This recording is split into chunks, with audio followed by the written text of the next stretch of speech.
અને એ 14 લોકની ફરતે બીજા અષ્ટ આવરણ, એમ કરીને આ 21 લોક બ્રહ્માંડ કહેવાય. જો આવડો મોટો બ્રહ્માંડ, આ કાર્યભૂમિ રાજજી મહારાજે બનાવી હોય, અને એ બનાવવાના પાછળનું જે મહાકારણ છે એ કેવડું હોય? આટલા યુગો વયા ગયા, કઈ યુગો ગયા આ બ્રહ્માંડની અંદર. આ બ્રહ્માજીના 50 વર્ષ પૂરા થયા, 51મા વર્ષનો પહેલો દિવસ, અને લગભગ 9 કે 9:30 બ્રહ્માજીના વાગ્યા છે. તો આટલો સમય, આવડો મોટો બ્રહ્માંડ જેની પાછળ બનાવવામાં આવ્યું છે, એ મહાકારણ કેવડું હોય? આપણે ફક્ત કાલે અડધી કલાક, પોણી કલાક કે કલાકની અંદર થોડીક વાત આપણે સમજ્યા. મહાકારણ બહુ વિશાળ છે. અને આ વિતકની અંદર આપણે ધીરે ધીરે એ મહાકારણને થોડું લેતા જશું. કારણ કે એ કાર્ય મહાકારણ લેશું ને તો આમાં નવા જે સુંદર સાથ છે એને બરોબર સમજાશે નહીં. કારણ કે આ ખેલ છે, એ ખેલ બનાવવાની પાછળનું કારણ અને જે મહાકારણ છે એ છે ઝઘડો. અહીંયા આપણે ઝઘડી છીએ એવો ઝઘડો નહીં. એ ઈશ્ક રબદ, પ્રેમનો વિવાદ, એ પ્રેમનો જે રાજજી, શ્યામાજી અને સખીઓની વચ્ચે જે વિવાદ થયો ને, એ આપણે અત્યારે લેવાનો નથી. અત્યારે આપણે નથી લેતા. એ જેમ જેમ પ્રસંગ આવશે ને પ્રસંગના અનુકૂળ પ્રમાણે આપણે એ વાતને ધીરે ધીરે સમજશું. પણ આપણે કાલે થોડીક વાત સમજ્યા કે રાજજી મહારાજે સૌ પ્રથમ પોતાના આ દિલની અંદર, પરમાત્માએ પોતાના દિલની અંદર આ એક ભાવ પ્રગટ થયો. રાજજીએ પોતે પોતાના દિલની અંદર આ એક લીધું કે મારી બ્રહ્મ સૃષ્ટિને મારે આ પરમધામની અને પ્રેમની ઓળખાણ કરાવી છે. તો એ ઓળખાણ કરાવવા માટે અક્ષર બ્રહ્મના દર્શન કરાવ્યા. અને એ ત્રીજી ભૌમની પડસાલની અંદર જ્યારે સવારે 9 વાગે એ નૃત્ય ચાલી રહ્યું હતું, એ સમયની અંદર એ વાત થઈ, મહાકારણ થયું. અને એ મહાકારણ હજી આપણે અડધું પણ હજી સમજ્યા નથી. પણ એ ધીરે ધીરે આપણે જ્યારે વિતક પૂરું થતું જશે ને, એમ આપણે પૂર્ણ રીતે સમજી લેશું. એટલા માટે હું ફરીથી આ વાત તમને કરું છું. પછી જ્યારે કારણ શરૂ થયું કે જ્યારે રાજજી મહારાજે સતાની અંદર આનંદ આપી દીધો, અને આનંદની અંદર સતા આપી દીધી, અને એકબીજા અરસપરસ જોવે છે. સખીઓ પૂછે છે કે એ પુરુષ કોણ છે? ત્યારે રાજજી મહારાજ એમને જવાબ આપે છે કે એ મારું જ સ્વરૂપ છે. અને એ મારું જ સ્વરૂપ સામે જે પેલી બાજુ અક્ષરધામ દેખાય છે ને, એ ત્યાં રહે છે અને એ લીલા કરે છે પોતાના ધામની અંદર. ત્યારે પૂછ્યું કે કઈ લીલા કરે છે? તો શું કીધું કે એ નશ્વર જગત, એ બ્રહ્માંડ બનાવે છે. એના આંખના એક પલકારાની અંદર એ કરોડો બ્રહ્માંડ બનાવી દે છે, અને એ જ પલની અંદર એ નાશ પણ કરી નાખે છે. અને આ બાજુ અક્ષર બ્રહ્મ, એમની અંદર જ્યારે આનંદ આવ્યો, તો એ અક્ષરાતીત ધામની અંદર જે પ્રેમ છે, જે ઈશ્ક છે, કે અક્ષરાતીત કે ધામ में प्रेम ईशक बरतत सो शुद्ध अक्षर को नहीं किन विद केल करत. એ અક્ષર બ્રહ્મને ખબર નથી કે એ અક્ષરાતીત છે. એ અક્ષરાતીત પૂર્ણ બ્રહ્મ પરમાત્મા એ પોતાના સખીઓની સાથે શું લીલા કરી રહ્યા છે, એ લીલા જોવાની ઈચ્છા કોને થઈ? અક્ષર બ્રહ્મ. અને એ અક્ષર બ્રહ્મ પોતાની અંદર એ ઈચ્છા લઈ અને પોતાના ધામની અંદર, અક્ષરધામની અંદર એ જતા રહીએ છે. અને ત્યાં જઈ અને સમાધિ અવસ્થામાં, એટલે કે ધ્યાનમાં બેસી જાય છે. પરમાત્માને યાદ કરે છે, પ્રાર્થના કરે છે કે મને તમારો પ્રેમ, ઈશ્ક બતાવો. હવે એ રાજ્યનું જ સ્વરૂપ છે, છતાં પણ કેમ કે એ સતાનું સ્વરૂપ છે, એટલે એ સતાના સ્વરૂપમાં એ ઈશ્ક, એ આનંદ આવે નહીં.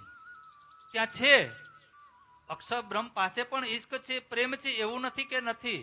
કારણ કે આખું પરમધામ ઈશ્કથી, પ્રેમથી જ બનેલું છે. પણ જે કેન્દ્ર છે ને, કેન્દ્ર એ આનંદમાં છે. ક્યાં છે?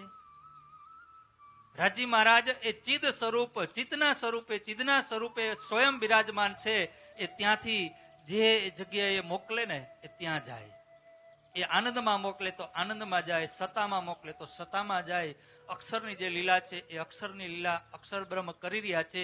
એમાં જયારે આ રાજી મહારાજે આનંદ આપ્યો તો એને આનંદની ઈચ્છા થઈ અને એ રાજ્યને પ્રાર્થના કરી રહ્યા છે અને એના ધામની અંદર બેસી ગયા. આ કારણ છો, કારણ ચાલી રહ્યું છે. મહાકારણ પૂરું થયું અને આ બાજુ સખીઓ રાજી મહારાજને પૂછે છે કે એ કોણ છે, શું કરે છે? ત્યારે રાજી કહે છે કે બ્રહ્માંડ બનાવે છે, એ જોવા જેવો. તો કેમ જોવા જેવો નથી? તમે પરમધામની અંદર 25 પક્ષમાં અમને ફેરવે છો. ક્યારેક સાગરોની અંદર લઈ જાવ છો, ક્યારેક બડી રાંગમાં, ક્યારેક છોટી રાંગમાં, ક્યારેક માણેક પહાડ, ક્યારેક પુખરાજ પહાડ, ક્યારેક હોજકોસર તળાવ, ક્યારેક જમનાજીમાં ઝીણા કરવા માટે, ક્યારેક ફૂલબાગ, નૂરબાગ, કુંજ નિકુંજના વનની અંદર, અને સામે જ અક્ષરધામ ને એ પણ તમારું સ્વરૂપ અને એ જે લીલા કરી રહ્યા છે એ કેમ જોવા જેવી નથી? ત્યારે રાજી કહે છે કે એ બહુ દુઃખમય છે. એ દુઃખરૂપી લીલા બનાવે છે. તમે ત્યાં જાશો ને તો દુઃખી. દુઃખ કોઈ દિવસ શબ્દ પણ સાંભળ્યો નથી કે દુઃખ એટલે શું? આશ્ચર્ય થયું. એ બ્રહ્મ સૃષ્ટિને, ગોપીઓને ત્યાં આશ્ચર્ય થાય છે કે આ દુઃખ એટલે શું? એ કેવું હોય? વળી આપણે કાલે સમજાતા કે સૂર્ય આથમતો જ ન હોય અને સૂર્યનું પ્રકાશે પ્રકાશ જ રહીએ, આ અંધકાર ન થાય અને પછી આપણને કોઈ એમ કહે કે અંધકાર, તો આપણને ખબર પડે અંધકાર કેવો છે. આપણા જીવનમાં સુખ ને સુખ જ હોય બધી રીતે, સંપત્તિથી, સંતતિ, હરેક પ્રકારે આપણને સુખ મળતું હોય. આપણા મા બાપ, આપણા દીકરાઓ, વહુ, આ બધા સુખમાં બધા તરબોળ હોય. અને ક્યારેક નાનું એવું દુઃખ આવે ને ત્યારે આપણને ખબર પડે કે દુઃખ શું છે. ત્યારે એ ગોપીઓ જે બ્રહ્મ સૃષ્ટિ છે, પરમધામની અંદર પરમાત્માની જે અંગનાઓ છે, એ અંગનાઓને એક પ્રશ્ન થયો કે દુઃખ એટલે શું? એ વળી કેવું હોય? ત્યારે રાજી મહારાજ એમને સમજાવે છે કે એ દુઃખ એવું છે કે તમે ત્યાં જાશો ને એટલે આજે આપણું સુખનું જે ઘર છે ને, સુખ સાગરમાં ઝીલતા જહાં દુઃખ નહીં પરવેશ. આવું આ સુખનો સાગર છે, એ પરમધામ છે જ્યાં દુઃખ નામનું કોઈ ચીજ છે જ નહીં, એ શબ્દ પણ નથી ત્યાં. અને તમે એ ધામને ભૂલી જાશો. એ દુઃખની અંદર તમે એટલા ઉર્જાઈ જશો કે આ સુખને તમે ભૂલી જાશો. હવે આટલી વાત થઈ ને, આટલી વાત થઈ પછી રાજી મહારાજે જે સતાની અંદર આનંદ આપ્યો હતો ને, આનંદની અંદર સતા આપી હતી ને પાછી ખેંચી લીધી. જે રાજી મહારાજે આનંદમાં સતા અને સતામાં આનંદ આપ્યો હતો, એ ત્રીજી ભૌમની પડસાલની આ વાત છે. અને એ આ જોવાની જે ઈચ્છા થઈ, એ ઈચ્છાની અંદર આ 3 તકરાર થયા. એમાં પેલો તકરાર છે ત્રીજી ભૌમની પડસાલ. સવારનો સમય છે, 9, 9:30 વાગે એ નૃત્યના સમયની અંદર એકબીજાના દર્શન થયા. અને એ દર્શન થયા એ સમયની અંદર આ પ્રશ્ન થયા. અને ત્યારે રાજી મહારાજે એ પ્રશ્નને જ્યારે શાંત કરવા માટે એકબીજાની અંદર જે ભાવ હતો ને એ ખેંચી અને લઈ લીધો.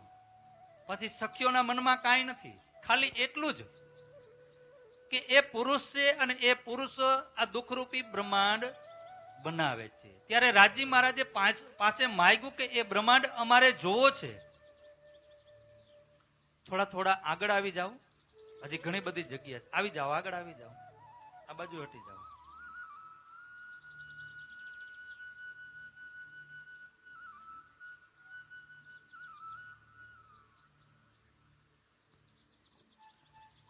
બોલો શ્રી પ્રાણનાથ પ્યારે કી.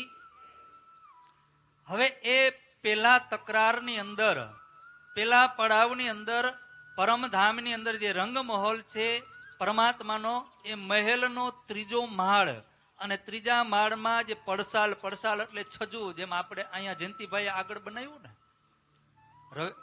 શું કહેવાય એને, બાલ્કની. આ બાલ્કનીની અંદર આ પ્રસંગ બન્યો. અને એ ત્યારે રાજી મહારાજે એકબીજાના દિલમાંથી એ ભાવ થોડોક ખેંચી લીધો અને થોડોક રાખે છે.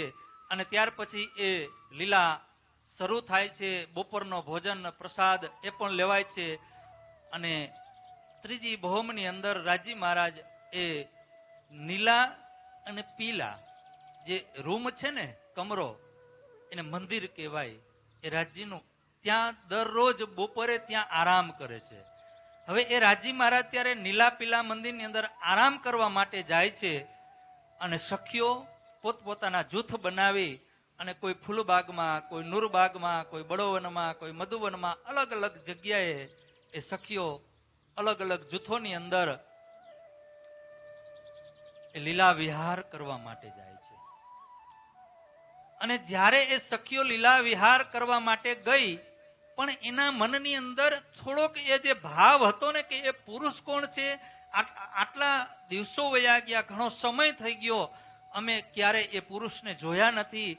તો એ સખીઓ અંદરો અંદર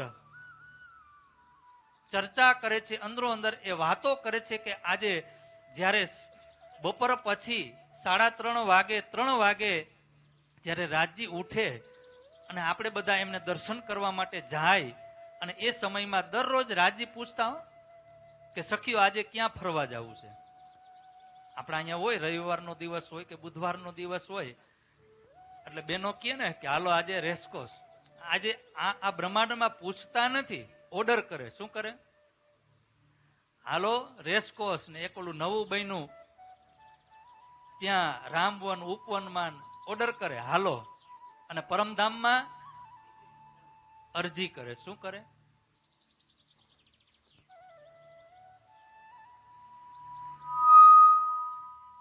તો એ સમયની અંદર સખીઓ એકબીજા અરસપરસ ચર્ચા કરે છે કે જ્યારે રાજજી આપણને પૂછે ને કે સખીઓ કયા પક્ષમાં આજે ફરવા જવું છે, તો ત્યારે શું કહેવાનું? 25 પક્ષ તો પરમધામમાં છે જ, પણ આ 26મો જે પક્ષ છે ને એ ક્યારેય જોયો નથી, એ જોવો છે આપણે. બધાએ નક્કી કરી લીધું. 12,000 સખીઓ. 12,000 નથી, યાદ રાખજો, 12,000 નથી. 12,000 તો ફક્ત આપણને સમજવા માટે કીધું છે. એ બેસુમાર છે, ત્યાં કોઈ ગણતરી નથી. તો ત્યાં એ બ્રહ્મ સૃષ્ટિ નક્કી કરે છે કે આજે આપણે એ જ કહેવાનું છે કે આ 26મા પક્ષ જે માયાનો બ્રહ્માંડ છે, એ માયા અમને બતાવો, એ અક્ષરનો ખેલ બતાવો. 3 વાગ્યા નીલા પીલા મંદિરમાં સખીઓ રાજજી મહારાજના શયન કક્ષમાં જાય છે અને ત્યાં ઊભી છે. રાજજી મહારાજ ક્યારે સૂતા નથી, પરમાત્મા કોઈ દિવસ સુવે નહીં. આ એક લીલા છે. આંખ ખોલી અને સખીઓ બધી પ્રણામ કરે છે. અને એના ચહેરા ઉપર જયારે મુસ્કાન જોયું ને, રાજજી મહારાજને તો બધી ખબર જ, કારણ કે આ ઉપજાવનાર કોણ છે? આ દિલમાં આ પ્રશ્ન ઉપજાવનાર કોણ છે? રાજજી કૃષ્ણજી. ના માંગ્યા ના દિલ ઉપજ્યા, દિલ હકે ઉઠાયા એ. આ રાજજી મહારાજે આપણા દિલમાં પરમધામની અંદર આ પ્રશ્ન ઉપજાવ્યો કે અમારે આ જોવો છે.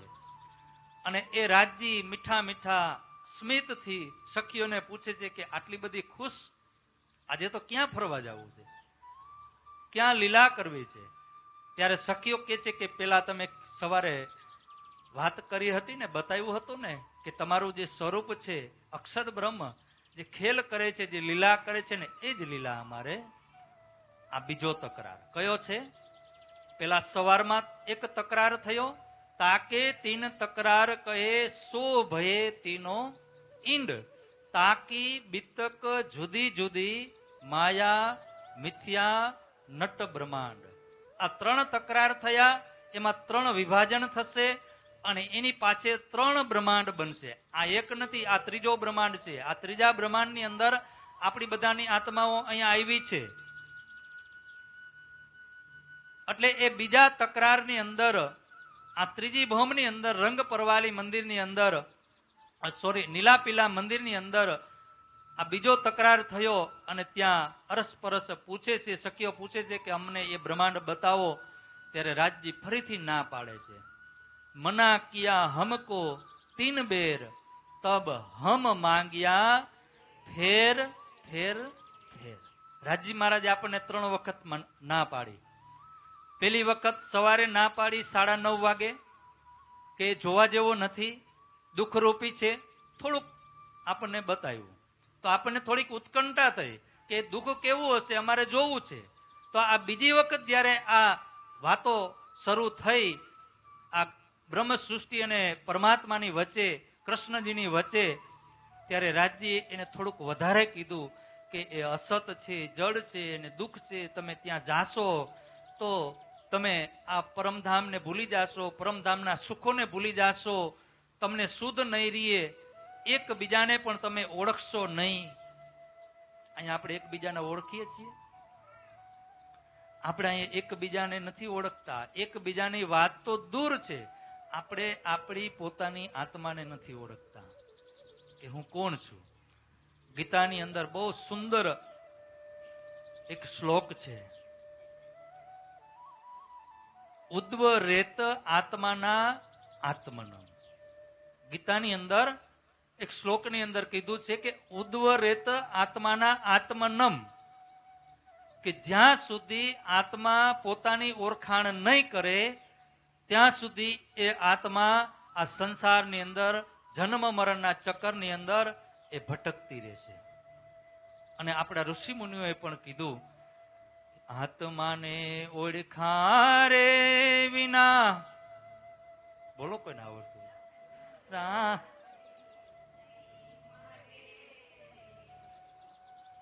કંઈક કંઈક ટેકો આપજો.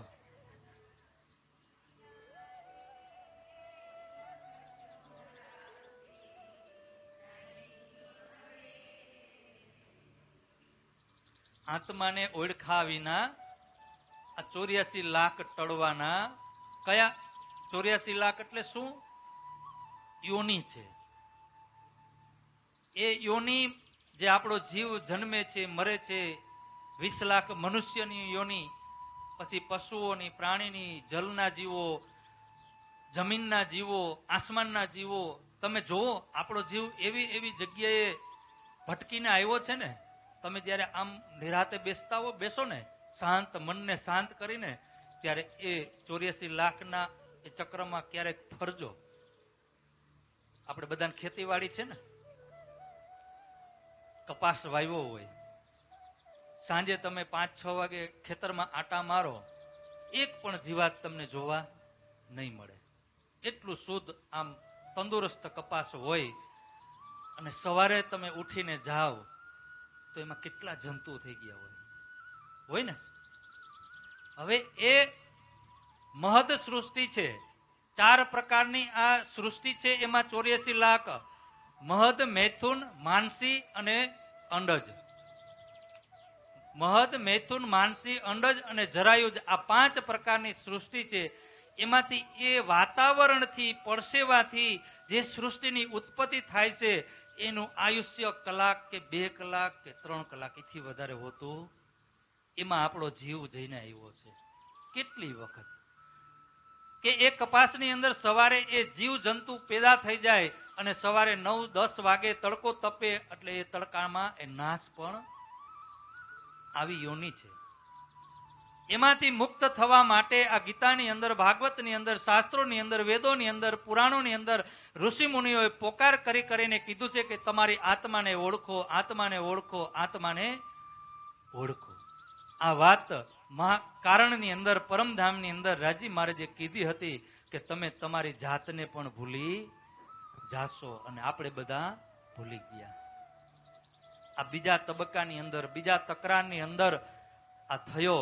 અને ત્યારે આપણે એટલી જીદ કરી કે અમારે જોવો જ છે. કારણ કે રાજજી એકલા ને આપણે 12,001 અવાજે બોલે તો એકનું કાંઈ હાલે? તો રાજજી મહારાજ કે કાંઈ વાંધો નહીં, હાલો તમને બતાવું. ક્યાં લઈ આવ્યા? પેલી ભોમની અંદર, પેલો માળ. આ 9 માળની બિલ્ડિંગ છે, એમાં પેલો જે માળ છે એમાં મધ્યમાં જે ગોળ હવેલીની અંદર એક કચેરી છે, એને મૂલ મિલાવો કહેવાય, અને અત્યારની આપણી ભાષામાં એને કચેરી કહેવાય, બેઠક કહેવાય. એ મૂલ મિલાવાની અંદર, એ બેઠકની અંદર, અને હજી એક એનું નામ છે ખિલવત. શું આવે છે? યાદ રાખજો, આ આગળ આવશે આ બધી વાતો. એ ખિલવત એટલે મૂળ કેન્દ્ર. એ પેલી ભૌમની અંદર મૂળ મિલાવાની અંદર રાજી મહારાજ કૃષ્ણજી આપણને લઈ આવ્યા. કંચન વર્ણ સિંહાસન ઉપર રાજી મહારાજ બિરાજમાન છે. 1000 પાંખડીનું એક પુષ્પ છે. એ પુષ્પની અંદર સેન્ટરમાં, મધ્યમાં આ સોનાનું સિંહાસન, એના 6 પાયા છે, 6 દાંડા. આ પાછળ જોઈ લેજો. જે સ્વરૂપે મૂળ મિલાવાની અંદર બિરાજમાન છે એ જ રીતે આ તસવીર બનાવવામાં આવી છે. એક ગાદી છે, 2 ચાકલા છે, ઉપર 8 કલશ છે. રાજી મહારાજે સુંદર શ્વેત સફેદ જામો પહેરેલો છે. શ્યામાજી મહારાણીએ લાલ કલરની સાડી પહેરેલી છે. ત્યાં આપણને લઈ આવ્યા, અને જે સખીઓ છે ને એ રાજીને ફરતે 3 હારની અંદર બેસી ગઈ. 3 હાર. એ 3 હારની અંદર બેસી અને રાજી મહારાજની સાથે ફરીથી વાતો કરવા લાગી કે અમને બતાવો એ ખેલ. ત્યારે ફરીથી રાજી મહારાજે ના પાડી. આ 3જી વખત ના પાડે છો. એ તમે જોવા જાશો અને ત્યાં જાશો ને તો તમે આગ, પાણી, પથ્થરને તમારે પૂજવા પડશે. શું કે છે? કારણ કે તમે આ ઘરને ભૂલી જાશો, તમે મને ભૂલી જાશો, તમે તમારા મૂળ સ્વરૂપને ભૂલી જાશો, આ નિજ લીલાને તમે ભૂલી જાશો, આ ઘરને તમે ભૂલી જાશો, અને તમે એ પથ્થરને તમે પરમાત્મા માની અને એની પૂજા કરશો, એ ઝાડને તમે પરમાત્મા માનીને પૂજા કરશો, એ પાણીની તમે પૂજા કરશો. આ આગ, પાણી અને પથ્થર ત્યાં તમે પૂજવા લાગશો, પણ તમને એ પરમાત્માની પ્રાપ્તિ થશે નહીં. અને આખી દુનિયા અત્યારે આગ, પાણી અને પથ્થરને પૂજે છે ને. આ પરમાત્માના વચન છે એટલે આ દુનિયા પૂજે છે. પણ એમાંથી જ્યારે તમે નીકળો, આગ, પાણી અને પથ્થરમાંથી, આ કર્મકાંડમાંથી જ્યારે તમે નીકળો ને, એમાંથી તમે થોડાક ઉપર ઉઠો એટલે તમને એ પ્રેમ ભક્તિ મળે, પરાભક્તિ મળે. અને પ્રેમ પરાભક્તિમાંથી તમે જ્યારે આગળ નીકળો એટલે ત્યારે તમને માધુર્ય ભાવની ભક્તિ મળે, અને એ ભક્તિમાંથી તમને પરમાત્માની પ્રાપ્તિ થાય. આ જે 9 પ્રકારની ભક્તિ છે એનાથી તમે ઉપર ઉઠો એટલે તમને પ્રેમ લક્ષણા ભક્તિની પ્રાપ્તિ થાય. અને પ્રેમ વગર પરમાત્માની પ્રાપ્તિ થતી નથી. રાજી મહારાજે કીધું કે આગ, પાણી, પથ્થરને તમે પૂજશો, એને જ તમે તમારા ધણીને માનશો. તમારું જે કુટુંબ છે એ જ તમારું તમને સાચું લાગશે. એ બ્રહ્માંડ જે ઘર છે, માયાનું જે ખોટું છે, એ ખોટાને તમે સાચું માની અને તમે બેસી જશો. આપણે બધા કહીએ ને કે આ પરિવાર મારો, આ સંસાર મારો છે, આ ઘર મારું છે, આ દીકરા મારા છે, આ માતા પિતા મારા છે. અને આપણે અહીંથી વયા ગયા પછી આમાં કાંઈ આપણું ખરું? હવે અહીંયા મને એક પ્રશ્ન થાય છે. આ જન્મની અંદર આપણા જે માતા પિતા છે, આની પહેલા જે આપણે જન્મ લીધો ત્યારે માતા પિતા અલગ હતા, એની પહેલા જન્મ લીધો ત્યારે પણ અલગ હતા. તો આપણા માતા પિતા કેટલા? અને હરેક જન્મની અંદર આવો આપણો પરિવાર, તો આપણા પરિવાર કેટલા? આ જ વાત કુરુક્ષેત્રના મેદાનની અંદર શ્રી કૃષ્ણ અર્જુનને સમજાવે છે. કારણ કે અર્જુન છે ને એ યુદ્ધ કરવા માટે તૈયાર નથી. ત્યારે કહે છે કે આ મારા દાદા છે, ભીષ્મ પિતા, આ મારા ભાઈઓ છે, મારા ગુરુ છે, મારા બંધુઓ છે, એને હું કેમ મારું? જેની પાસે હું વિદ્યા શીખું છું એ ગુરુને હું કેમ બાણ મારું? જેના ખોડાની અંદર હું મોટો થયો છું એ દાદાને હું કેમ મારું? જેની સાથે હું રમ્યો છું એ ભાઈ બંધુને, એ ભાઈઓની સાથે, એની સાથે હું કેમ યુદ્ધ કરું? ત્યારે કૃષ્ણજી એને વિરાટ સ્વરૂપ બતાવે છે અને કહે છે કે આમાં તારો પરિવાર કયો? આમાં ગોતીને મને કહે. કેટલા જન્મ અર્જુને લીધા, કેટલા પરિવાર બનાવ્યા, આમાંથી તારો સાચો પરિવાર કયો? ત્યારે અર્જુનની દ્રષ્ટિ ખુલે છે. કે આ સંસાર છે ને એક નાટક છે, આમાં કોઈ પરિવાર પરિવાર છે, આ એક માયાના બંધન છે. દાખલા તરીકે કોઈ બાળક જન્મે એટલે એનું નામ કોણ પાડે? આપણે આવી જ રીતે વિતક લેવું છો. આપણે જે પ્રણામી સુંદર સાથ જૂના છે, જે વિતકને જાણે છે, ઘણી વખત સાંભળી લીધું છે ને, એને તો એક શબ્દ આવશે ને તો પણ એ સમજી જશે. પણ આમાં ઘણા બધા નવા સુંદર સાથ છે એના માટે. એક નાનું બાળક હોય, જ્યારે જન્મ લીધો હોય, નામ ન હોય. નામ કોણ આપે? ફૈબા. નામ પાડે છગનભાઈ. એમાં કાનો માતર ન આવે. છગનમાં કાનો માતર આવે? નામ આપી દીધું. અને ફૈબા કે આ મારો ભત્રીજો. સાંભળજો, સમજવા જેવી વાત છે. ફૈબા એમ કે મારો ભત્રીજો, માતા એમ કે મારો દીકરો, પિતા એમ કે મારો દીકરો, દાદા એમ કે મારા પૌત્ર, મારા દીકરાનો દીકરો. જેમ જેમ મોટો થાય ને, પછી મોટો થાય, લગ્ન થાય, પત્ની એમ કે મારો પતિ, બાળકો એમ કે મારા પિતા. હવે વિચાર કરો, આટલા બધા લેબલ આપણી ઉપર લાગી ગયા. કોઈનો ભત્રીજો બન્યો, કોઈનો દીકરો બન્યો, કોઈના પતિ બન્યા, કોઈના પિતા બન્યા. તો આમાં કોના આપણે? કોઈના ખરા? અને આજ જ્યારે આયુષ્ય આપણી પૂરી થાય એટલે આપણા જે દીકરાઓ હોય, પરિવારો હોય, એટલે એમ કે હતા છે, એમ કોઈ કહે અમારા પિતાજી હતા, અથવા અમારા કાકા હતા, અમારા દાદા હતા. હવે છે, અને એકાદ બે પેઢી આપણું નામ યાદ રાખે, પછી કોઈ રાખવાનું નથી, બધા ભૂલી જાય. આપણને કેટલી પેઢીનું નામ યાદ છે ખરા? કોઈને 2, 4, 5 વધીને 6, 7 પેઢીના નામ યાદ હોય, એથી વધારે આપણને યાદ નથી. ત્યારે રાજી મહારાજે પરમધામની અંદર આ વાત સમજાવી કે ત્યાં તમે જાશો તો એ ખોટો પરિવાર તમે બનાવીને બેસી જાશો, અને એ જ પરિવારના તમે આમ ઓલા 1.5 કરોડી છત ઉપર હોય ને, એને એમ હોય કે હું આ છતને ઉચકીને બેઠી છું. ગાડા નીચે કૂતરું હાયલું જતું હોય તો એને એમ થાય ગાડાનો ભાર હું જ લઈને જાઉં છું. એવી જ રીતે આપણે આખા સંસારનો ભાર, પરિવારનો ભાર આપણે લઈને ફરતા હોય, સમાજનો ભાર લઈને ફરતા હોય, દુનિયાનો ભાર લઈને ફરતા હોય. પણ આપણા વગર આ દુનિયા ન ચાલે કે આ પરિવાર ન ચાલે એવું નથી. ખોટો ભાર લઈને આપણે ફરીએ છીએ. ત્યારે રાજી મહારાજે પરમધામની અંદર કીધું કે આ પરિવાર તમે બનાવી લેશો, એટલું જ નહીં,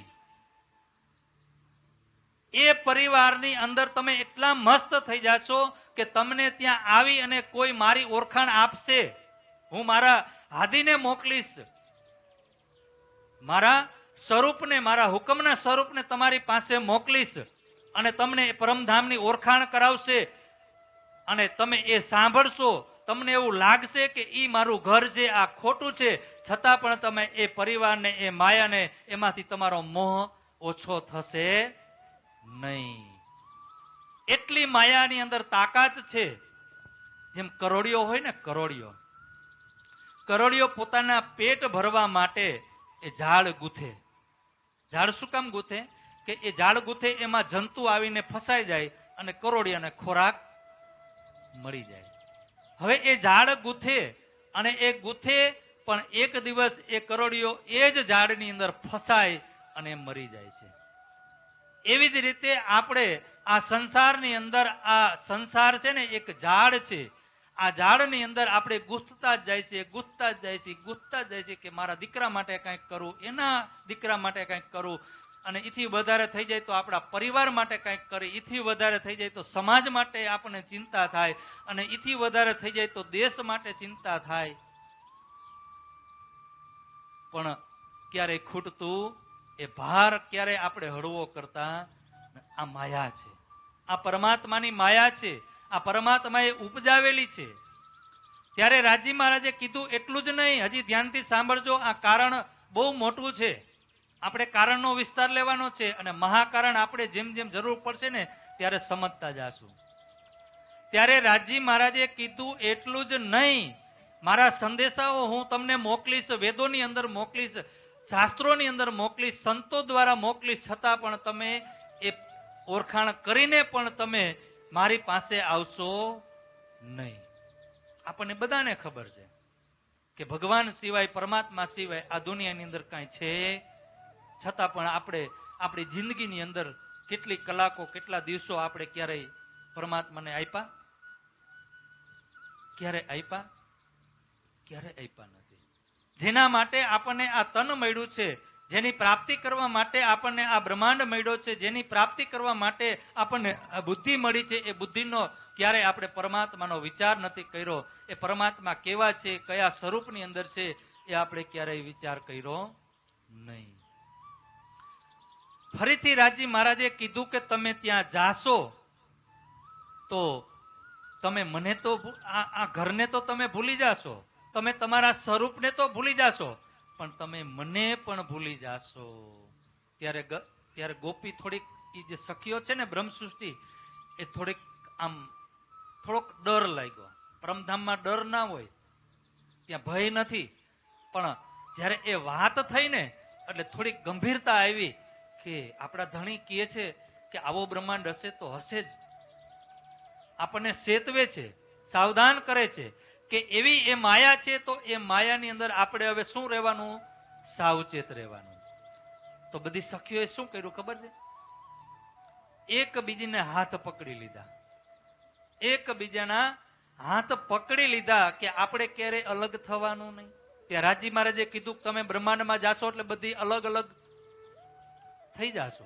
કોઈ હિન્દુમાં હશે, કોઈ મુસલમાનમાં હશે, કોઈ ઊંચી જાતિમાં, કોઈ નીચી જાતિમાં, કોઈ બ્રાહ્મણ, કોઈ હરિજન, અલગ અલગ જાતિની અંદર તમારી આત્માઓ વેરાઈ જશે. અલગ અલગ ધર્મોની અંદર તમારી આત્માઓ વેરાઈ જશે. કોઈ પ્રણામીમાં હશે, કોઈ સ્વામિનારાયણમાં હશે, કોઈ વૈષ્ણવમાં હશે. અલગ અલગ કેટલા ધર્મો છે આ દુનિયાની અંદર. બધા અલગ અલગ એ વાડાઓની અંદર તમે બટાઈ જશો. ત્યારે ગોપીઓ કીધું કે આપણે નોખું પડવું નથી. રાજીએ કીધું તમે ત્યાં જાશો ને એટલે એ ભૂલી જાશો. ભૂલી જાશો એટલે એક બીજી સખીઓએ વાયદો કર્યો. બાજુમાં બેઠી હોય કે હું ભૂલી જાઉં ને તો બાજુમાં જે સખી હોય એને કીધું કે હું ભૂલી જાઉં તો તું મને યાદ અપાવી દેજે. मैं भूलूं तो तू भूले तो मैं तुझे पल में देवूं बता. અરસ પરસ એકબીજીને એ સખીઓ સાવચેત કરે છે કે હું ભૂલી જાઉં તો તું મને યાદ કરાવજે, તું ભૂલી જઈશ તો હું તને યાદ. પણ બધાય ભૂલી જાય તો કોને યાદ કરાવે? રાજજી મહારાજે ભૂલવવા માટે તો કર્યું છે. જો એ પરમધામને સખીઓ ભૂલશે તો જ પરમધામની ઓળખાણ થશે.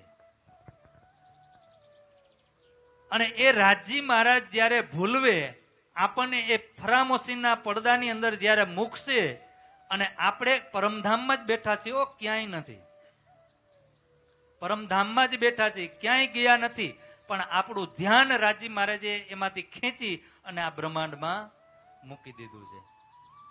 ત્યારે એકબીજીઓ અરસપરસ વાયદો કરે છે અને રાજજી મહારાજને કહે છે કે તમે એક વાર નહીં, તમે 100 વાર અજમાવો, અમે તમને ક્યારેય ભૂલશું નહીં, તમારા પ્રેમને પણ નહીં ભૂલીએ. એક વાર નહીં, તમે 100 વાર અમને અજમાવી જુઓ. અને રાજજી મહારાજે એક વખત આપણને અજમાવ્યા ને તો આપણે અહીંયા બોલો કૃષ્ણ કનૈયા લાલ કી. આપણી બધી એક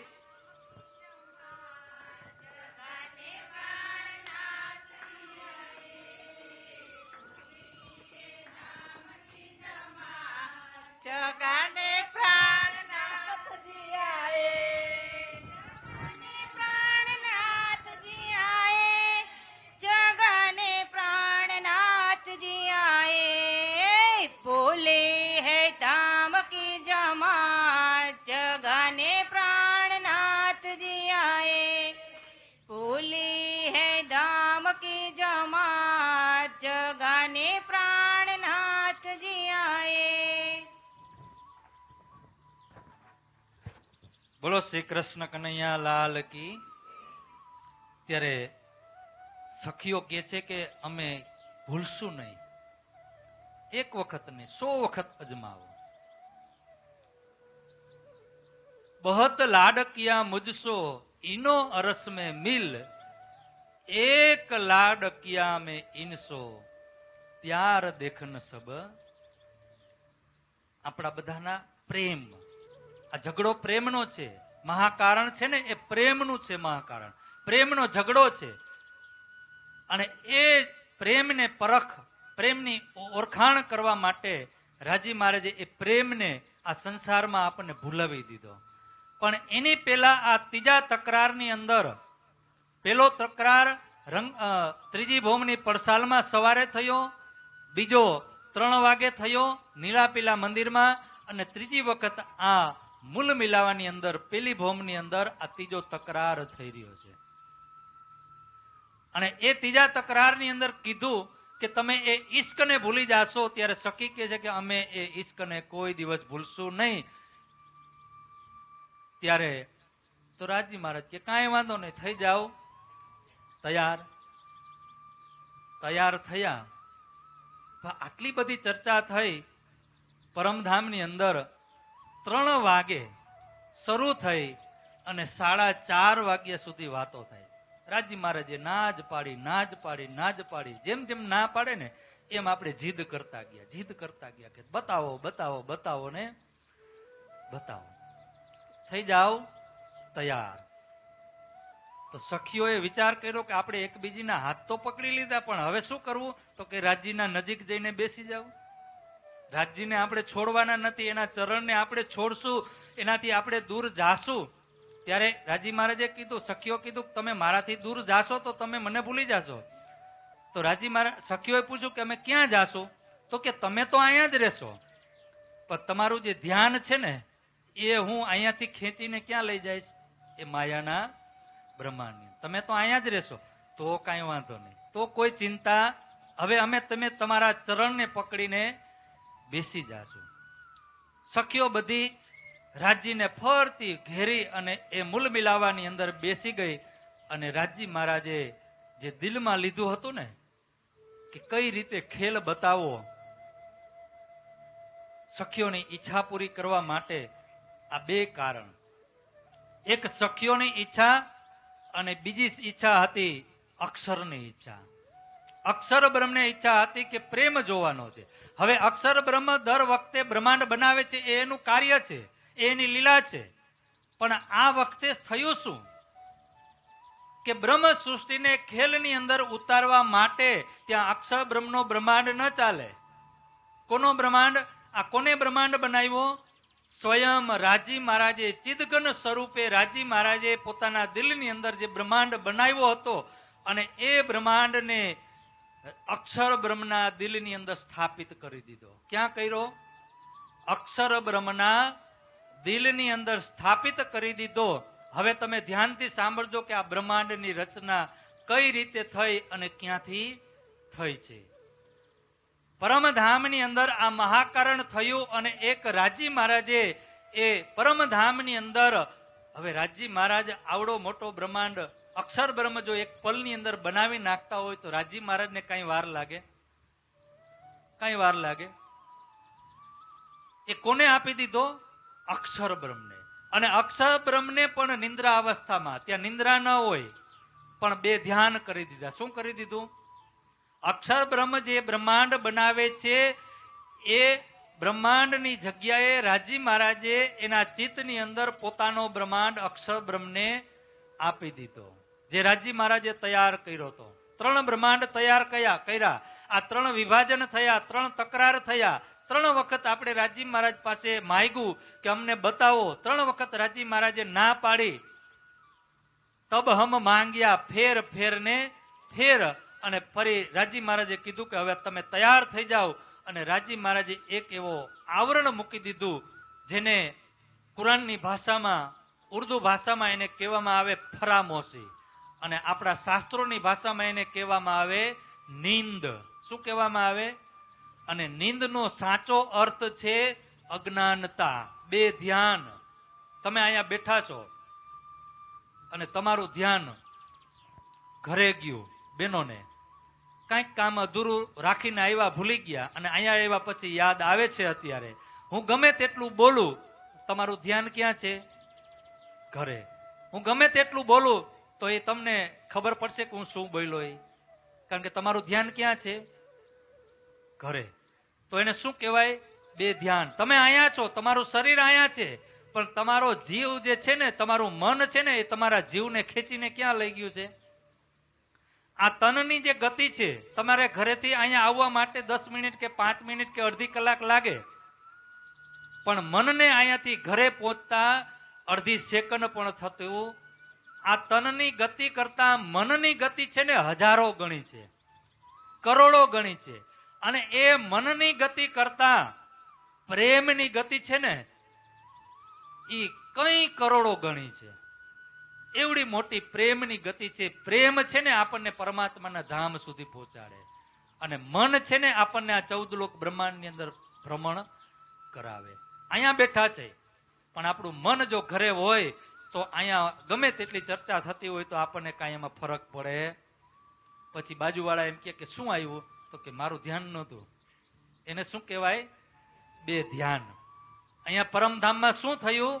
બે ધ્યાન કર્યા. કોને કર્યા? અક્ષર બ્રહ્મને પણ કર્યા અને સખીઓને પણ બે ધ્યાન કર્યા. હવે અહીંયા અક્ષર બ્રહ્મ પોતાનો બ્રહ્માંડ બનાવવા માટે તૈયાર થયા. રાજી મહારાજના હુકમથી રાજી મહારાજે હુકમ કર્યો કે મેં જે તમારા દિલની અંદર બ્રહ્માંડ મૂક્યો છે એવું પિક્ચર તમે બનાવો, એવું પિક્ચર તમે તૈયાર કરીને રિલીઝ કરો. તૈયાર કોને કર્યું? રાજી મહારાજે. નૂર સાગરની અંદર તૈયાર કરીને સ્થાપિત કરી દીધું, અને હવે અહીંયા રિલીઝ થઈ રહ્યું છે. જેમ ટોકીજની અંદર પિક્ચર જોવા માટે જાય તો એ પડદાની અંદર બધા સીન સિનેરી બધું જ હોય, પણ એ તૈયાર કરવા માટે કેટલાય સમય લાગ્યો હોય, કેટલી જગ્યાએ એનું શૂટિંગ થયું હોય. પણ અહીંયા રાજી મહારાજે પરમધામની અંદર જે બ્રહ્માંડ તૈયાર કર્યો એ પિક્ચર અક્ષર બ્રહ્મના હૃદયની અંદર સ્થાપિત કરી દીધો. અક્ષર બ્રહ્મ પણ અહીંયા નિંદ્રા અવસ્થાની અંદર આવી ગયા. હવે અક્ષર મન વિલસ્યો.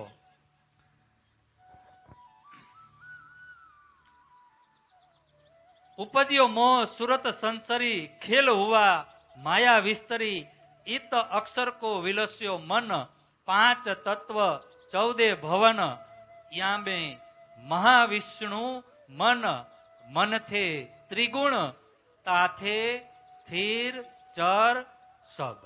આ બે ચોપાઈ હું એક આયરે બોલ્યો. અહીંયા અક્ષર બ્રહ્મ રાજી મહારાજે અક્ષરાતીતે પૂર્ણ બ્રહ્મ પરમાત્માએ હુકમ કર્યો કે હવે તમે બ્રહ્માંડ બનાવો.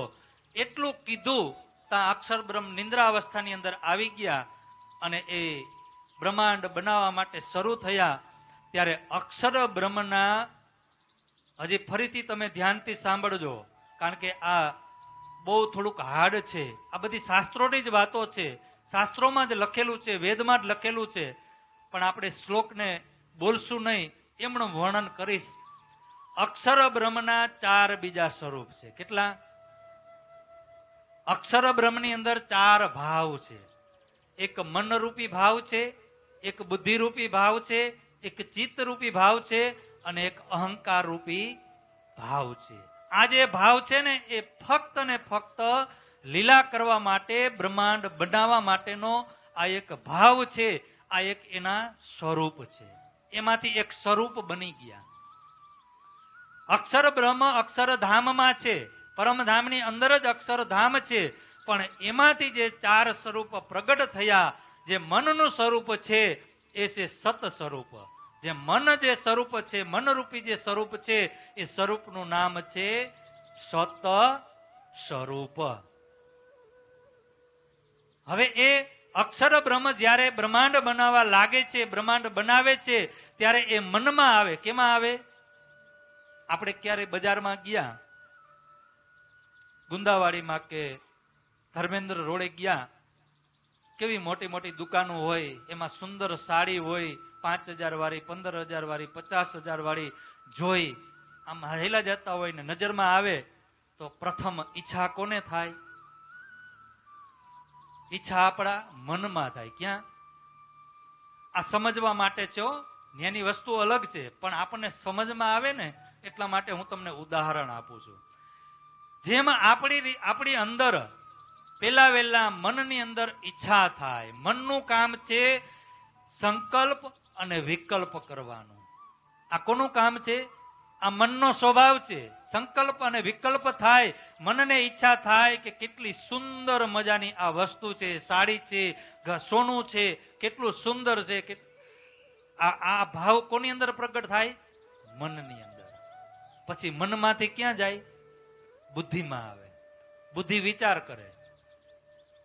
પછી જાય આપણે દુકાનમાં જાય અને વિચારે, બુદ્ધિ વિચારે કે આ 5000 વાળી વસ્તુ છે તો એની કિંમત 5000 ખરેખર છે કે નથી, લેવી કે ન લેવી. આ વિચારવાનું કામ કોનું?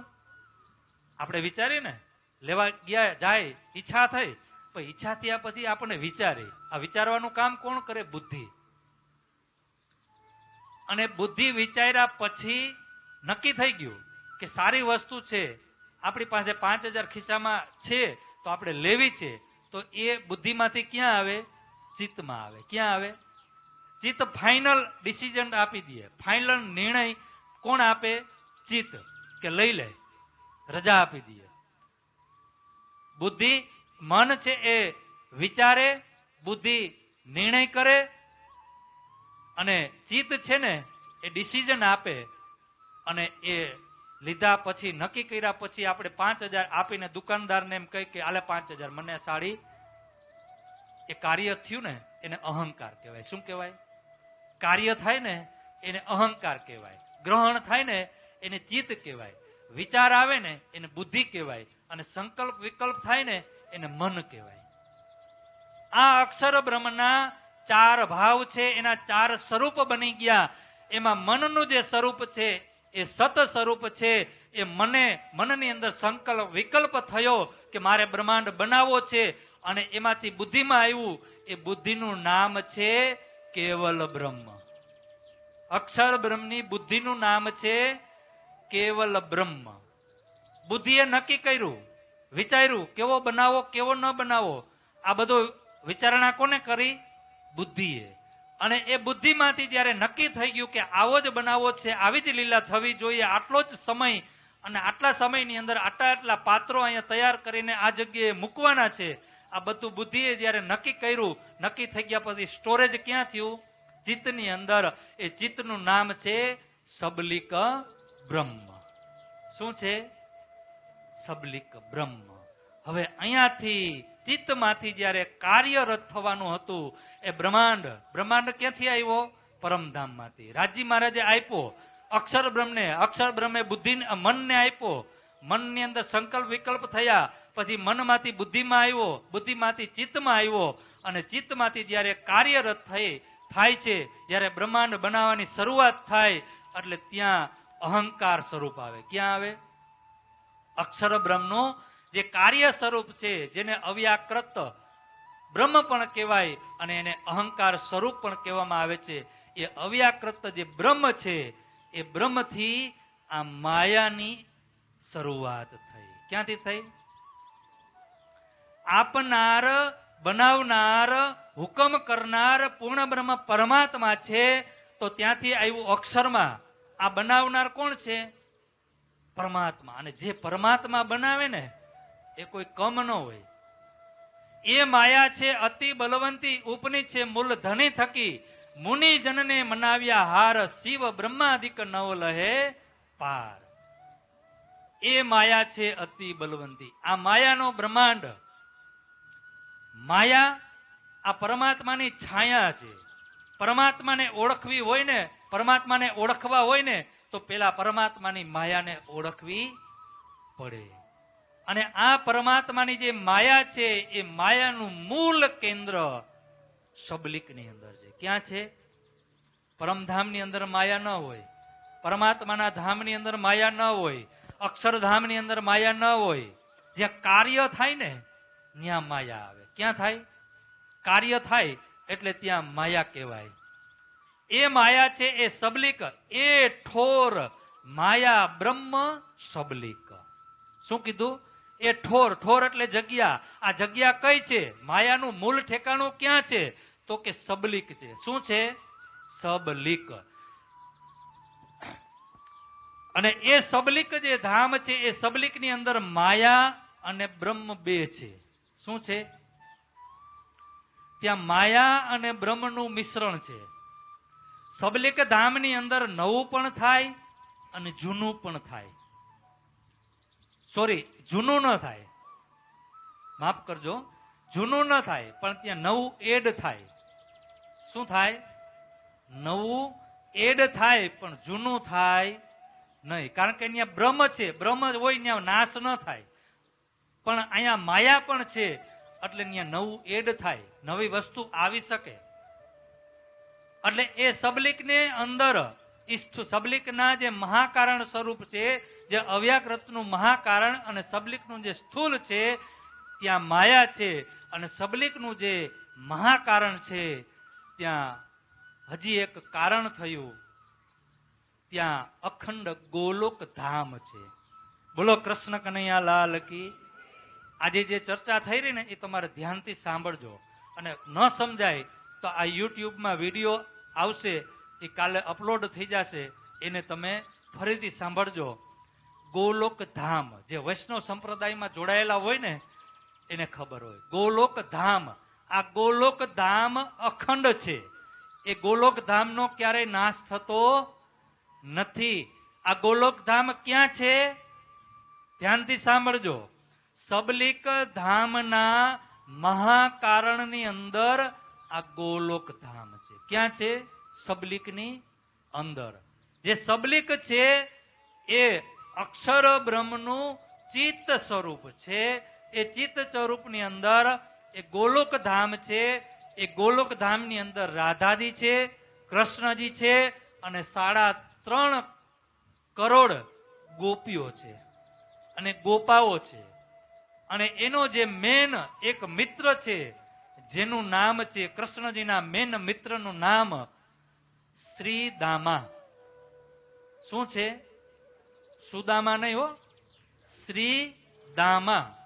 આ ગોલોક ધામની અંદર એ કૃષ્ણજી, રાધાજી, ગોપીઓ અને ગ્વાલ બાલ આ બધી જ લીલાઓ ત્યાં, આ બ્રહ્માંડ નહોતો ત્યારે એ લીલા હતી, અને બ્રહ્માંડનો નાશ થશે ત્યારે પણ એ લીલા હશે. અને એ જ લીલા, એ ગોલોક ધામની લીલા અહીંયા ગોકુળની અંદર ઉતારવામાં આવી હતી.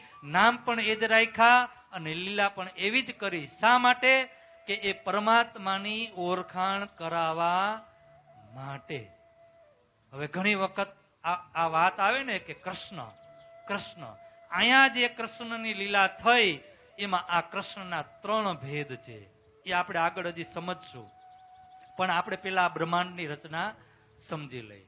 તો અહીંયા જે ગોલોક ધામ છે એ ગોલોક ધામની અંદર પણ એક કારણ થયું. કારણ કે પરમાત્માની જે લીલા છે એ પરમાત્માની લીલાને આ માયાની અંદર, આ બ્રહ્માંડની અંદર ઉતારવી હોય ને તો સહારાની જરૂર પડે.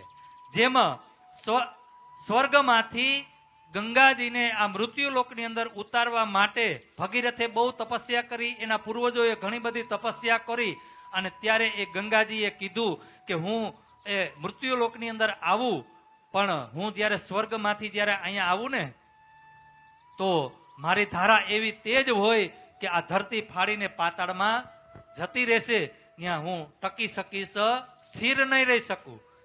ત્યારે શંકર ભગવાનને પ્રાર્થના કરીને શંકર ભગવાને શું કર્યું કે ગંગાજીની ધારા જ્યારે પ્રવાહિત થઈને તો પેલા એની જટાની અંદર સમાવી લીધી, અને જટામાંથી આ મૃત્યુલોકમાં, આ પૃથ્વી ઉપર પ્રવાહિત કરવામાં આવી.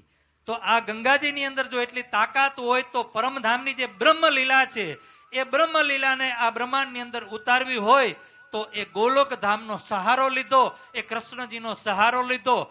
એક કૃષ્ણ મૂળ પૂર્ણ બ્રહ્મ પરમાત્મા, જેમનું નામ પણ કૃષ્ણ છે, અને અહીંયા ગોલોક ધામની અંદર પણ કૃષ્ણ છે, ત્યાં રાધાજી છે, ગોપીઓ છે, ત્યાં એક કારણ બન્યું.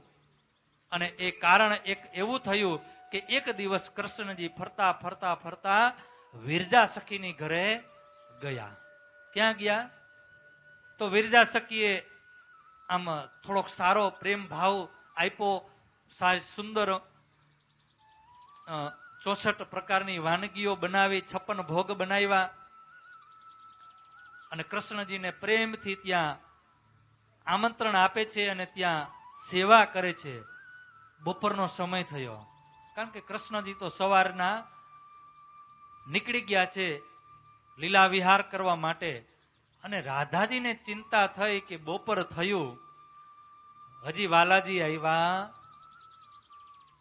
બપોરનો ભોજનનો સમય, વાલાજી હજી ઘરે આવ્યા નથી.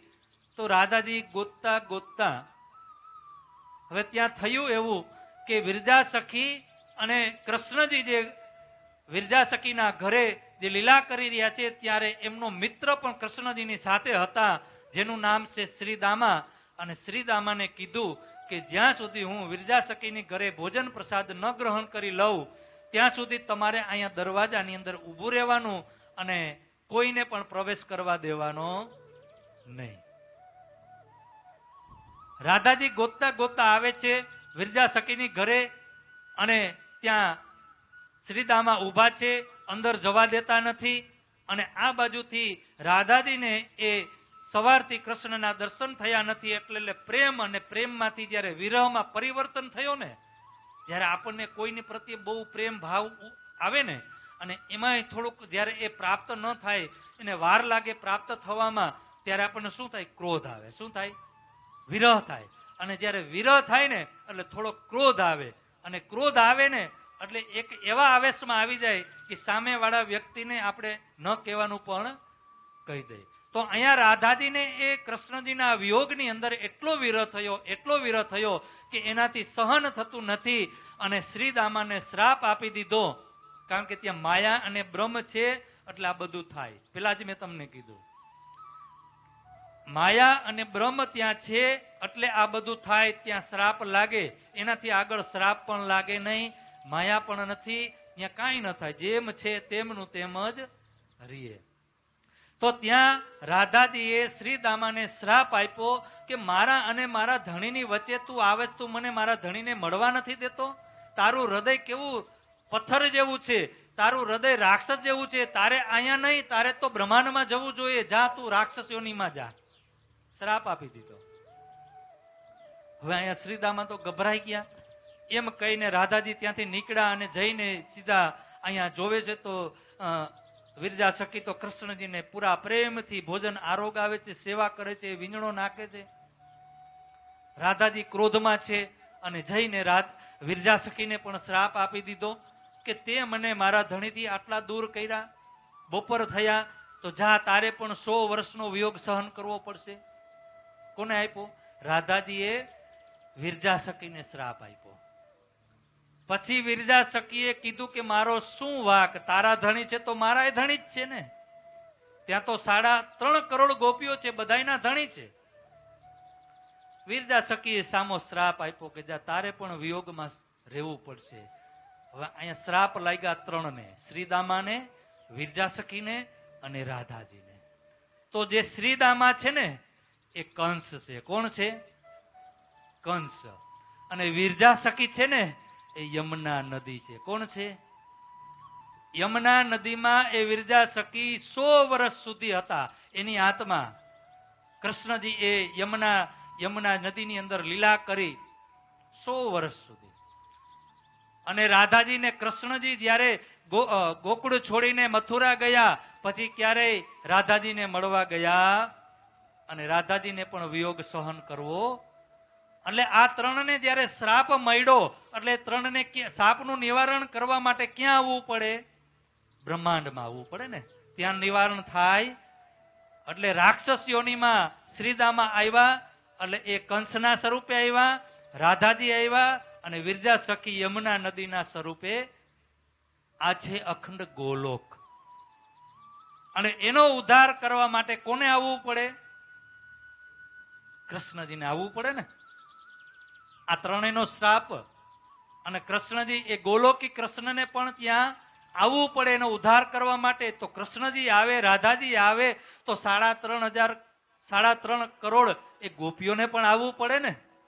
તો એમાંથી ન જાણે આપણે ગોલોકની ગોપીઓ હશું કે અક્ષરધામની ગોપીઓ હશું કે પરમધામની ગોપીઓ છે, એ આપણે નક્કી કરવાનું. એટલે જ કીધું કે આત્માને ઓળખવાનું, કે તમે કયા ઘરના. હવે જેમ જેમ તમે છે ને આ વિતકને આગળ શ્રવણ કરશો ને, તેમ તેમ આ બધી વસ્તુ આવશે. જીવની, આત્માની આ બધી વાત તેમ તેમ આવશે. 3 પ્રકારની આત્માઓ, એકને જીવ કહેવાય, એકને આત્મા કહેવાય અને એકને બ્રહ્મ આત્મા કહેવાય. એમાંથી આપણે કોણ છીએ ને આપણે નક્કી કરવાનું છે. હવે એ કારણ થયું ગોલોક ધામની અંદર. કેમ? એ કારણ કોને કરાયું? પૂર્ણ બ્રહ્મ પરમાત્માએ. શા માટે કરાયું? કે એની બ્રહ્મ સૃષ્ટિને આ બ્રહ્માંડની અંદર ઉતારવી હોય તો એ સામાન્ય જીવની અંદર એ બ્રહ્મ સૃષ્ટિ ન આવે. તો ત્યાં કોની આત્મા જોઈ? આ ગોલોકી આત્મા જોઈ. 5 તત્વના તન ધારણ કરે આ નારાયણ ભગવાનનો જીવ, અને એ જીવની અંદર આ ગોપીઓની આત્મા. કઈ ગોપી? ગોલોક ધામની ગોપીઓની આત્મા. અને એની ઉપર અક્ષર બ્રહ્મની જે ઈશ્વરી સૃષ્ટિ છે ને, એ આત્મા એ ગોલોકની આત્મા ઉપર બેસે. અને એ અક્ષર બ્રહ્મની જે ગોપી છે એ ગોપીની ઉપર કોની આત્મા બેસે? પરમધામની બ્રહ્મ સૃષ્ટિ બેસે. બ્રહ્મ સૃષ્ટિ એમનેમ કોઈ જગ્યાએ બેસી શકે? કારણ કે આ માયાની અંદર એ માયા સહન કરી જ ના શકે. 5 તત્વો એ સહન કરી જ ના શકે. એટલે સ્ટેપ થયા કે માયાનું આ જે શરીર છે એ તન છે, કોને ધારણ કર્યું? નારાયણ ભગવાનના જીવે, વિષ્ણુ ભગવાનના જીવે આ તન ધારણ કર્યું. અને એ જીવની ઉપર ગોલોકી આત્મા આવી, ગોલોકી ગોપીની આત્મા આવી, અને એની ઉપર અક્ષરબ્રહ્મની આત્મા આવી, અને એની ઉપર પરમધામની બ્રહ્મ સૃષ્ટિની આત્મા આવી. હવે એમાંથી આપણે નક્કી કરવાનું છે કે આપણે કોણ છીએ. હવે અહીંયાથી બ્રહ્માંડનો વિસ્તાર શરૂ થાય છે. અવ્યાકૃત બ્રહ્મ, અને ત્યાંથી બ્રહ્માંડ થયું. યામે મહાવિષ્ણુ મન, ઈત અક્ષર કો વિલસ્યો મન, 5 તત્વ 14 ભવન. બ્રહ્માંડની શરૂઆત થઈ, અને એક બ્રહ્માંડ, આવા તો અનંત બ્રહ્માંડ છે. કેવા? કેટલા અનંત બ્રહ્માંડ છે. અને એ બ્રહ્માંડ એક મોહરૂપી જલ, આવું જલ નહીં, આવું પાણી નહીં, પણ એક મોહરૂપી જલ હતું. અને એ જલની અંદર એક ઈંડું, સોનાનું ઈંડું. આ ભાગવતની વાત છે. ભાગવતમાં બહુ વિસ્તારથી વર્ણન છે, બધા ગ્રંથોમાં છે જ, પણ ભાગવત ખોલજો એમાં વધારે આ ઉલ્લેખ કરેલો છે, સૃષ્ટિની રચના કઈ રીતે થઈ. એક ઈંડું હતું સોનાનું, અને એ ઈંડું મોહરૂપી જલની અંદર તરી રહ્યું હતું. અને એની અંદર અક્ષર બ્રહ્મના મન રૂપી ચેતન તત્વએ પ્રવેશ કર્યો. કોને કર્યો? અક્ષર બ્રહ્મના મન રૂપી એક તરંગ. એ તરંગે એની અંદર જ્યારે પ્રવેશ કર્યો, એટલે એ સોનાનું જે ઈંડું હતું એ ફૂટ્યું, અને એમાંથી એક પુરુષ પ્રગટ થયા. અને એ પુરુષનું નામ પડ્યું આદિ. બોલો કૃષ્ણ કનૈયા લાલ કી. આ બ્રહ્માંડની અંદર જે સૌ પ્રથમ પુરુષ પ્રગટ થયા, એટલે એનું નામ પડ્યું આદિ. આદિ એટલે બ્રહ્માંડમાં પહેલા વહેલા જે પ્રગટ થયા એને આદિ કહેવાય.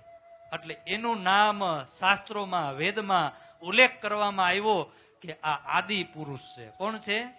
આદિ એટલે પ્રથમ પુરુષ, આદિ પુરુષ. હવે એ આદિ નારાયણ મોહરૂપી જલની અંદર જ્યારે એ હતા, અને એમાંથી પ્રગટ થયા ઈંડામાંથી, અને ત્યારે એના મનની અંદર એક સંકલ્પ થયો, વિકલ્પ થયો કે હું એક જ છું, મારી સાથે કોઈ નથી, હું એકલો. તો ત્યાં એક કલ્પના થઈ, એકો હોમી બહુશ્યામ, કે હું એક છું તો હું એકમાંથી અનેક થાવ, અનંત થાવ. આ નારાયણ ભગવાને એની અંદર કલ્પના કરી કે હું એક છું તો એકમાંથી અનેક થાવ. તો જ્યારે એકમાંથી એ અનેક થવા માટે જઈ રહ્યા છે, તો એને પોતે આદિનારાયણે 10 સ્વરૂપ ધારણ કર્યા. અને એમાં મુખ્ય 4 સ્વરૂપ વાસુદેવ, શંકરશરણ, અનિરુદ્ધ અને પ્રદ્યુમન, આ 4 સ્વરૂપ. એ આદિ નારાયણ શેષ ઉપર જયારે એને શયન કર્યું એટલે એનું નામ પડ્યું શેષ નારાયણ. અને જયારે એ જલની અંદર હતા, જલ છે ને એ નાર કહેવાય. શું કહેવાય? એ જલમાંથી ઉત્પન્ન થયા એટલે એનું એક બીજું નામ પડ્યું નર નારાયણ. કેટલા નામ થયા? 3. પછી પોતે એક કલ્પના કરી હતી કે હું એકમાંથી અનંત થાવ, તો એ પોતાના એક વિરાટ સ્વરૂપ ધારણ કરી લે છે. અને એ વિરાટ સ્વરૂપ પોતાના શરીરના જે અંગ છે એ એક એક અંગની અંદર એક એક લોક બનાવી દે છે. આ વાત ગીતાની અંદર અથવા સિરિયલમાં તમે જોવો ને તો આ બધું આવે. મહાભારતની સિરિયલમાં આ ઉપદેશ આપે છે ને કૃષ્ણ અર્જુનને, ત્યારે એ તમે જોજો વિરાટ સ્વરૂપને, આ બધું આવે છે. ભાગવતની અંદર આ બધું જ છે કે એ આદિ નારાયણ એક વિરાટ સ્વરૂપની અંદર પોતે પ્રગટ થઈ ગયા અને એમાં 14 લોક બનાવી દીધા. અને એ 14 લોકની અંદર પેલા એ પોતે 3 મુખ્ય સ્વરૂપમાં આવી ગયા. વાસુદેવ રૂપી શક્તિમાં વિષ્ણુ ભગવાન પોતાના મન રૂપીમાં, અને શંકરશણના રૂપની અંદર એ પોતે શંકર ભગવાન આવી ગયા. બ્રહ્માજીની ઉત્પત્તિ થઈ કે જ્યારે આ 14 લોક બન્યા અને 14 લોકની અંદર એ આદિનારાયણ ભગવાન જ્યારે જલની અંદર શયન કરી રહ્યા હતા અને પોતાના નાભીમાંથી એક કમળ પુષ્પ ખીલાવ્યું અને એ જલની બહાર લઈ ગયા અને ત્યાં વિષ્ણુ ભગવાનની ઉત્પત્તિ કરી. કોની ઉત્પત્તિ કરી? વિષ્ણુ ભગવાનની ઉત્પત્તિ થઈ એક કમલની અંદર. અને કમલ ક્યાંથી ખીલું? તો કે આદિનારાયણના નાભીમાંથી. એટલે વિષ્ણુ ભગવાનને વિચાર થયો કે મને ઉત્પન્ન કરનાર કોણ? એની ખોજની અંદર વિષ્ણુ ભગવાન જ્યારે જાય છે તો એ કમળની દાંડી પકડી અને એ જલની અંદર જાય છે. કેટલા વર્ષો વયા ગયા પણ એનો તાગ આવ્યો. છેલ્લે એ થાકી ગયા અને ફરીથી એ કમળની દાંડી પકડીને જ્યારે ઉપર આવે છે ને તો બ્રહ્માજીની ઉત્પત્તિ થઈ ગઈ હતી. આદિનારાયણનું બુદ્ધિનું સ્વરૂપ છે બ્રહ્માજી, મનનું સ્વરૂપ છે વિષ્ણુ ભગવાન. આ 2 સ્વરૂપ પ્રગટ થયા. હવે જ્યારે બ્રહ્માજી પ્રગટ થયા ત્યારે વિષ્ણુ ભગવાન ખોજ કરવા માટે કમળની દાંડી પકડીને નીચે પાતાળમાં ગયા.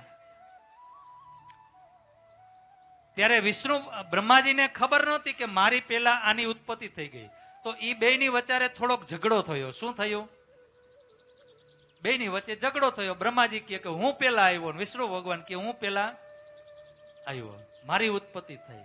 હવે એ બેની વચ્ચે જયારે થોડોક આમ તકરારથી વાત ચાલી રહી છે ને, ત્યાં ઉપરથી એક જ્યોત પુંજ જ્યોતિના રૂપમાં બેની વચ્ચે થઈ પસાર થઈ અને નીચે વયો ગયો. ત્યારે એ બેને ફરીથી વિચાર આવે છે કે આપણને બેને તો ઉત્પન્ન કરનાર તો ત્રીજો કોઈ પુરુષ છે, તો આપણે એની ખોજ કરવી જોઈએ. ત્યારે વિષ્ણુ ભગવાન કીધું કે હું નીચે જઈ આવ્યો, મને મળ્યા, એટલે એક કામ કરો, તમે નીચે જાઓ અને હવે હું ઉપર જાઉં. હવે એ બને વિષ્ણુ ભગવાન ઉપર જાય છે અને બ્રહ્માજી નીચે આવે છે. કેટલા વર્ષો વયા ગયા પણ કોઈ એ બેમાંથી એકઈને એનો કીર્તાર મળ્યા નહીં. ને ફરીથી એ કમળ ઉપર આવે છે અને ત્યારે ફરીથી આકાશવાણી થાય છે કે તમે સૃષ્ટિની રચના કરો. શું કરો? સૃષ્ટિની રચના કરો. આ તમને બનાવનાર, આ બ્રહ્માંડને બનાવનાર જે છે ને એ આખરની અંદર, એટલે કે એ બ્રહ્માંડનો જ્યારે અંત સમય હાલતો હશે ને ત્યારે એ બ્રહ્માંડની અંદર પ્રગટ થશે. ત્યાં સુધી તમને મળવાના વિચાર કરો. બ્રહ્માજીને પણ ખબર નથી, વિષ્ણુ ભગવાનને પણ ખબર નથી કે આ સૃષ્ટિ કોને બનાવી, આ બનાવવા પાછળનું કારણ શું છે એ પણ એને ખબર. પણ હવે ખબર છે. હવે એ લીલા જાહેર, અબ લીલા હમ જાહેર કરે જો સુખ સૈયા હૃદય તેરે, પીછે સુખ હોશી સબન પસરસી 14 ભવન. આ 14 ભવન ની અંદર હવે પસરી ગઈ છે કે આને બનાવ્યા કોને, શા માટે બનાવ્યું, કોના માટે બનાવ્યું, આપણે કોણ છે, આપણે ક્યાં જવાનું છે, હવે બધું જગ જાહેર થઈ ગયું, આ લીલા જાહેર થઈ ગઈ. ત્યારે આકાશવાણી થઈ કે તમે સૃષ્ટિની રચના કરો. ત્યારે બ્રહ્માજીએ અને વિષ્ણુ ભગવાને મળી અને નક્કી કર્યું. ત્યારે બ્રહ્માજીએ પોતાની શક્તિ દ્વારા, પગના અંગૂઠા દ્વારા એક રુદ્રની શક્તિની ઉત્પત્તિ કરી, એટલે કે શંકર ભગવાનની ઉત્પત્તિ.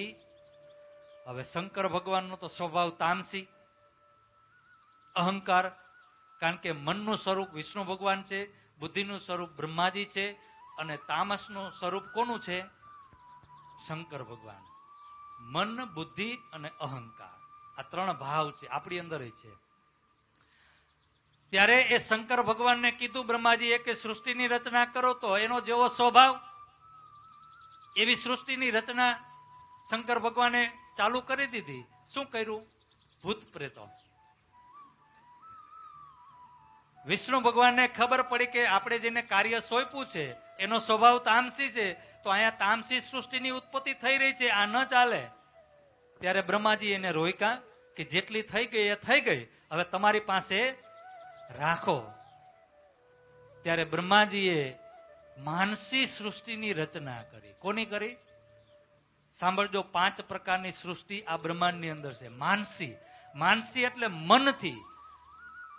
બ્રહ્માજીએ મન દ્વારા 33 કોટી દેવી દેવતાઓની ઉત્પત્તિ કરી, એને માનસી સૃષ્ટિ કહેવાય. અને એ માનસી સૃષ્ટિનું સ્થાન છે સ્વર્ગ. ક્યાં છે? સ્વર્ગ. આ 14 લોક બ્રહ્માંડ બન્યા, એમાં નીચેના 7 પાતાળ, અતલ, વિતલ, સુતલ, રસાતલ, મહાતલ અને પાતાળ. આ નાગ લોકોના લોક છે, એમાં બલિરાજાનું પણ રાજ્ય છે. અને આ 8મો લોક જે છે એ મૃત્યુ લોક. આનાથી ઉપરનો લોક છે એ ભૂર્વ લોક, જેને પિતૃલોક પણ કહેવાય. અને પિતૃલોક શા માટે એ આગળ વિતકમાં આવશે ત્યારે આપણે સમજશું. આપણે પિતૃને શ્રાદ્ધ નાખીને એ બાબત આવશે. આપણે વર્ષે 1 વાર શ્રાદ્ધ નાખી, 1 વખત જમાડી, પછી એના ઉપર આવે સ્વર્ગલોક. સ્વર્ગલોકની ઉપર, આ સ્વર્ગલોકની અંદર ઇન્દ્રનું રાજ્ય છે. ત્યાં દેવી દેવતાઓ જે 33 કોટી માનસી સૃષ્ટિ, આ બ્રહ્માજીની માનસી સૃષ્ટિ. અને એ માનસી સૃષ્ટિને આદેશ કર્યો કે તમે એ 5 તત્વનું શરીર જ્યારે હું બનાવું ત્યારે એ શરીરની અંદર તમારે કાર્ય કરવાનું છે. આંખના દેવતા કોણ? સૂર્ય. બરાબર. આ જીભના દેવતા, કાનના દેવતા અલગ અલગ છે ને, હાથના દેવતા, પગના. આપણા શરીરની અંદર જે 14 અંગ છે, અને શરીરની અંદર જે 72,000, કેટલી? 72,000 સૂક્ષ્મ નાડી છે, જે ડોક્ટરના રિપોર્ટમાં ન આવે, એના સ્કેનમાં ન થાય. 72,000 સૂક્ષ્મ નાડી છે. એક એક નાડીની અંદર એક દેવતા કાર્ય કરી રહ્યા છે. અને એ કાર્ય જ્યારે કરતા બંધ થાય ત્યારે સમજવાનું કે આપણા શરીરના એ અવયવો કામ કરતા બંધ થાય. હવે કાનના દેવતા આમાંથી કામ કરતા નીકળી જાય, વયા જાય, તો આપણને સાંભળાય. સૂર્ય દેવતા આંખમાંથી વયા જાય કાર્ય કરતા, તો આંખથી દેખાતું બંધ થાય. તો આપણા શરીરની અંદર એ 72,000 નાડી અને 5 તત્વ, પૃથ્વી, જલ, વાયુ, તેજ અને આકાશ, અને 11 ઇન્દ્રિય, 5 કર્મ ઇન્દ્રિય અને 5 જ્ઞાન ઇન્દ્રિય, અને 11મી જે ઇન્દ્રિય છે ને એ મન છે. આ આપણું શરીર. અને એની અંદર એક દેવતાઓ એ કાર્ય કરી રહ્યા છે. આ કાર્ય કોને સોંપ્યું? આ માનસી સૃષ્ટિને. કોને સોંપ્યું? બ્રહ્માજીએ. કે જ્યારે હું પૂતળા બનાવું ને, એ પૂતળાની અંદર તમારે આ શરીરને સંચાલન કરવાનું છે. ત્યાર પછી આ 14 લોક બ્રહ્માંડની અંદર, આપણે 14 લોકને પેલા સમજી લઈએ. એ સ્વર્ગલોક, અને સ્વર્ગલોકની ઉપર આવે છે જનલોક. અને એ જનલોક જે તપસ્વીઓનો લોક છે. અહીંયાથી મૃત્યુલોકમાંથી જે તપસ્યા કરીને જાય અને એને ત્યાં પણ સ્થાન મળે, ને ત્યાં પણ જઈને તપસ્યા કરે. અને ત્યાર પછી આવે મહરલોક. એ મહરલોક જે છે ને એ ચિરંજીવીઓનો લોક છે. કેનો? ચિરંજીવી. જે ચિરંજીવીઓમાં નામ આવે છે ધ્રુવ, પ્રહલાદ, હનુમાનજી, આ બધા ચિરંજીવી, એને એવા વરદાન મળ્યા, એવી શક્તિ મળી કે જ્યાં સુધી આ બ્રહ્માંડ રહે ને ત્યાં સુધી એનું શરીર ટકે, ત્યાં સુધી એનું શરીર રહે. પણ જ્યારે બ્રહ્માંડનો પ્રલય થાય ત્યારે એ ચિરંજીવીનો પણ નાશ થઈ જાય. અને એનાથી ઉપર આવે સત્યલોક, જ્યાં 3 પુરી છે. બ્રહ્માજીની પુરી, બ્રહ્મપુરી, વચ્ચે છે વૈકુંઠ વિષ્ણુ ભગવાનનું, અને આ બાજુ છે કૈલાસ શંકર ભગવાનનું. આ ત્રણેય દેવતા, આ 14 લોક બ્રહ્માંડના કાર્ય દેવતા છે. આ બ્રહ્માંડનું એ સંચાલન કરી રહ્યા છે. એ બ્રહ્મા વિષ્ણુ મહેશ, બ્રહ્માજી પૂતળા બનાવે અને વિષ્ણુ ભગવાન એમનું જીવન ચલાવે, એનું ભરણ પોષણ કરે, અને ટાઈમ પૂરો થાય એટલે લઈ આવવાનું કામ કોણ કરે? શંકર ભગવાન. અને શંકર ભગવાનનું એક બીજું સ્વરૂપ જેને આપણે કહી છીએ યમરાજા. અને યમરાજાનું પણ એક બીજું સ્વરૂપ જેને આપણે ધર્મરાજા પણ કહી. વ્યક્તિ એક, નામ બે. આ જ્યારે ધર્મલોકની અંદર જ્યારે ન્યાય કરવા માટે બેસે ત્યારે એનું નામ છે ધર્મરાજા. અને એ પોતે જ જ્યારે દંડ આપે જીવને ત્યારે એને કહેવામાં આવે છે યમરાજા, યમ કહેવામાં આવે. તો આ રીતે આ 14 લોક બ્રહ્માંડની રચના થઈ. અને ફરીથી જ્યારે બ્રહ્માજીએ આ સૃષ્ટિની રચના કરવા માટે મૈથુન સૃષ્ટિની રચના કરી, એમાં મૈથુન સૃષ્ટિમાં મનુષ્ય, પશુ અને પ્રાણી જે ગર્ભથી જન્મ લે એને મૈથુન સૃષ્ટિ કહેવામાં આવે. પછી માનસી, મૈથુન અને મહદ. મહદ એટલે કે જે જળ, પરસેવાથી, વાતાવરણથી, જેમ આપણે ઘરની અંદર વાતાવરણ પલટે એટલે માકડ થાય, મચ્છર થાય, પરસેવાથી આ બધું થાય ને વાતાવરણથી, તો એને મહદ કહેવાય. અંડજ એટલે કે ઈંડાની અંદર, ઈંડાથી જે સૃષ્ટિની રચના થાય, વાતાવરણથી ઈંડા પણ બને અને એમાં એ જીવની, એ સૃષ્ટિની રચના થાય. અને જરાયુજ, જરાયુ એટલે કે જળ, જલના જીવ, જે માછલી છે, મગર છે, બીજા ઘણા બધા. તમે જલની અંદર સમુદ્રમાં જાઓ ને, કેટલા પ્રકારના જીવો છે. આ હવામાં કેટલા પ્રકારના જીવો રહે છે. પૃથ્વીમાં, જમીનમાં, જમીનમાં તમે ખોતરો ને તો એમાંય જીવ છે. આ 5 પ્રકારની સૃષ્ટિ, એમાં માનસી, મૈથુન, અંડજ, જરાયુજ, આ 5 પ્રકારની સૃષ્ટિ. આ 14 લોક બ્રહ્માંડ થયા. અને એમાં મહદ સૃષ્ટિની અંદર, મૈથુન સૃષ્ટિની અંદર, આ મનુષ્યની અંદર, મનુષ્ય યોનિની અંદર સૌ પ્રથમ મનુ રાજા અને શતરૂપાની ઉત્પત્તિ કરી. કોની? બ્રહ્માજીએ 2 પૂતળા બનાવ્યા. મનુ રાજા, આપણા વડવા, આપણા દાદાના દાદાના દાદાના દાદાના દાદાના. મનુષ્યમાં સૌ પ્રથમ જે આપણા દાદા, કોણ? એનું નામ મનુ. અને એની પટરાણીનું નામ છે શતરૂપા. મનુ અને શતરૂપા. બીજી એની ઘણી બધી પટરાણીઓ હતી. પછી એમાંથી ધીમે ધીમે ધીમે ધીમે ધીમે ધીમે મનુષ્યની સૃષ્ટિ રચના થઈ. અને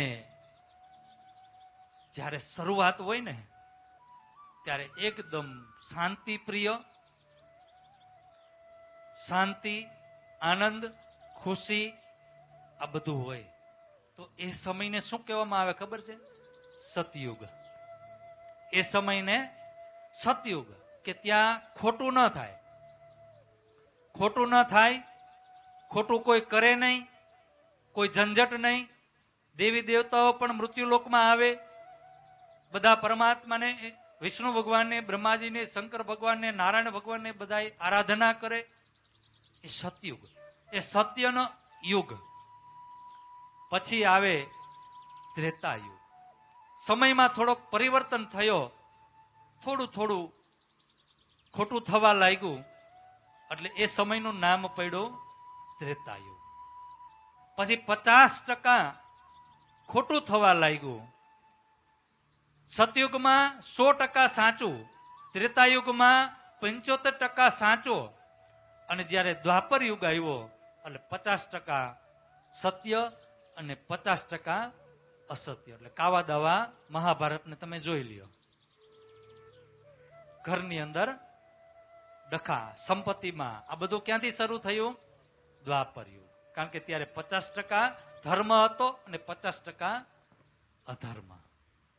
તો એ દ્વાપર યુગ, એ સમયનું નામ પડ્યું દ્વાપર યુગ. અને પછી 75% અસત્ય અને 25% સત્ય, એ સમયનું નામ છે કલયુગ. આપણે કયા કલયુગની અંદર બેઠા છીએ? આવા કેટલાય કલયુગ વયા ગયા. હવે આપણે ગણતરીમાં આવી જાય. કલયુગની આયુષ્ય છે 4,32,000 વર્ષ. આ વાત ધ્યાનથી સાંભળજો. કલયુગની આયુષ્ય છે 4,32,000 વર્ષ. આ થોડુંક લેટ થશે હો. દ્વાપર યુગની આયુષ્ય છે 8,64,000 વર્ષ. કેટલા?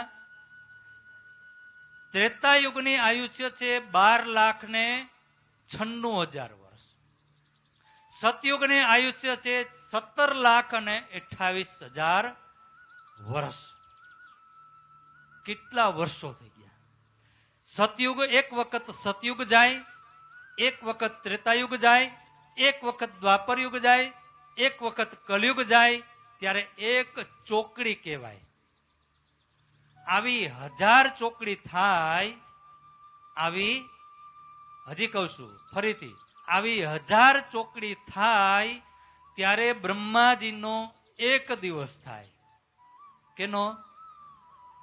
આપણે આ મૃત્યુલોક છે, મૃત્યુલોકમાં 1 વર્ષ થાય ને ત્યારે અહીંથી ઉપરનો જે પિતૃનો લોક છે, જેને ભૂર્વલોક કહેવાય, અહીંયા આપણા પિતૃ જે અવગતિએ ગયા હોય એ પિતૃ, આપણે અહીંયા 1 વર્ષ અને એ પિતૃલોકનો 1 દિવસ.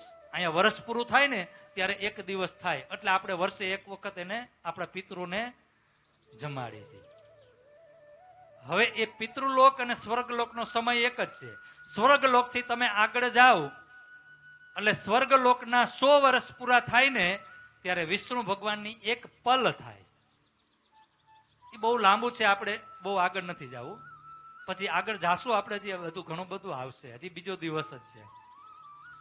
તો એ બ્રહ્માજીના જ્યારે આવી રીતે 1000 વખત સતયુગ જાય, 1000 વખત ત્રેતાયુગ જાય, 1000 વખત દ્વાપર યુગ જાય, 1000 વખત કલયુગ જાય, ત્યારે બ્રહ્માજીનો એક, હવે જેવડો દિવસ એવડી કેટલા થયા? 2000. 1000 ને 1000 રાત્રિના અને 1000 ચોકડીઓ. એક દિવસની અંદર 4000 યુગ જાય. કેટલા? 1000 વખત સતયુગ, 1000 વખત ત્રેતા, 1000 વખત દ્વાપર અને 1000 વખત, કેટલા થયા? 4000 યુગ જાય ત્યારે એક ચોકડી કહેવાય. અને એક ચોકડી એટલે કે 1000 ચોકડી જાય એટલે બ્રહ્માજીનો 1 દિવસ. અને જ્યારે દિવસ પૂરો થાય ને ત્યારે બ્રહ્માજી સૂઈ જાય, રાત્રિ પડે, સૂઈ જાય. સૂઈ જાય એટલે પાતાળથી લઈ અને સ્વર્ગ સુધી પ્રલય થઈ જાય. શું થાય? આપણે કઈ પ્રલય થાય,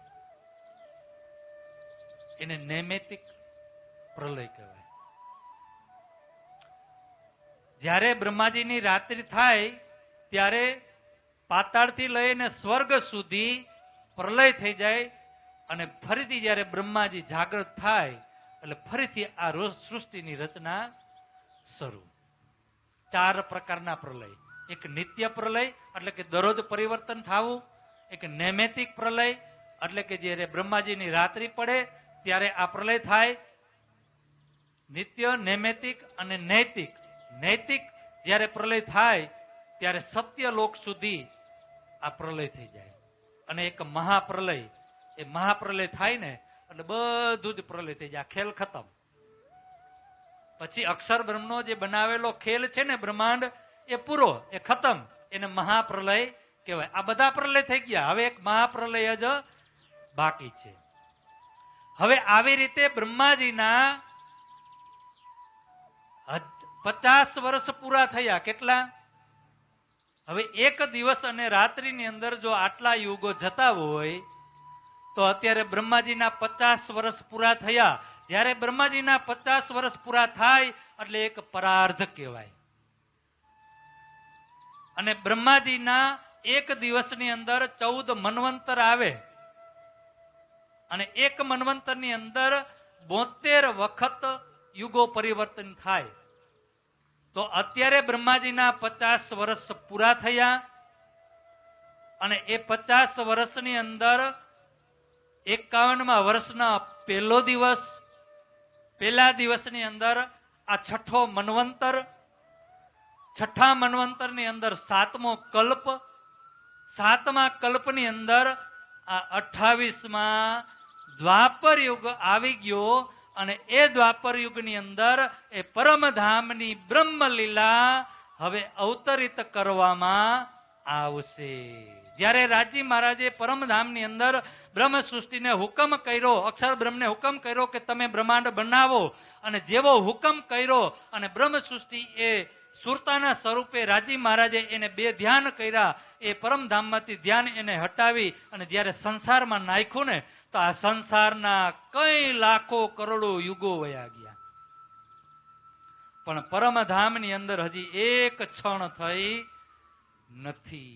ત્યાં સમય પરિવર્તન હજી થયો નથી. આ ખેલ પૂરો થઈ જશે, 3 વખત બ્રહ્માંડ બની જશે અને આ મહાપ્રલય થઈ જશે ને આપણે બધા જયારે પરમધામની અંદર પાછા જાશું ને, જાગ્રત થશું ને, તો હજી એ જ ઘડી હશે, એ જ સાયત હશે અને એ જ ગરમીની બેઠક હશે. ત્યાં સમય ક્યારે એક ક્ષણનો પણ પરિવર્તન થયો નથી. અને અહીંયા તો કઈ યુગો વયા ગયા. બ્રહ્માજીના 50 વર્ષ પૂરા થયા. 50 વર્ષમાં આ છઠ્ઠો મન્વંતર, છઠ્ઠા મન્વંતરની અંદર 7મો કલ્પ અને 7મા કલ્પની અંદર જયારે 28મો દ્વાપર આવ્યો, એ દ્વાપર યુગની અંદર એ બ્રહ્મ લીલા પ્રગટ થવાની છે. એનું શ્રવણ આપણે આવતીકાલે કરીશું. બોલો શ્રી કૃષ્ણ કનૈયા. એ કૃષ્ણની જે લીલા છે, એ કૃષ્ણનું સ્વરૂપ શું છે, એ કૃષ્ણ તત્વ શું છે, કૃષ્ણ વંદે જગત ગુરુ એને શા માટે કહેવામાં આવ્યું છે, એ આપણે આવતીકાલે એ કૃષ્ણની લીલા કે કઈ રીતે પ્રગટ થયા, કઈ રીતે એ જેલની અંદર આવ્યા, કઈ રીતે સ્વરૂપ, એ બધું જ આપણે આવતીકાલે શ્રવણ કરીશું. છે તો સુંદર સાજી એક નમ્ર નિવેદન છે કે સમયસર બધા સુંદર સાજી આવી જજો એટલે પ્રારંભ કરવામાં મજા આવે. કારણ કે આવતા હોય ને એટલે પ્રારંભ કરવામાં થોડુંક એમ થાય કે હજી બાકી છે, એ રહી જશે, વયું જશે. તો સુંદર સાજી હવે આપણે અહીંયા ચોપાઈને દોહરાવશું.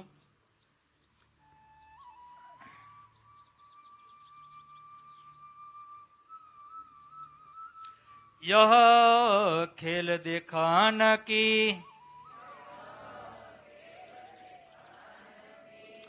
इच्छा उपजाई, अक्षर और शयन को आदि अनादि फल कह्यो सोई,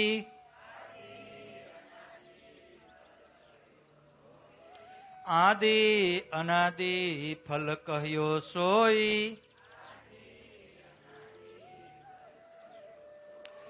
बोलो श्री प्राणनाथ प्यारे की, श्री कृष्ण कन्हैया लाल की, सतगुरु महाराज की, श्री बाईजूराज महारानी की, स्वामी श्री लालदाजी महाराज की, महाराजा छत्रसाल की, तीनों पुरी धाम की, बोल बोल पंजे वाले की, सर्व सुंदर साथ की प्रणाम। अर्जी बोलीशू, अर्जी पछी भोग। और सुंदर साथ जी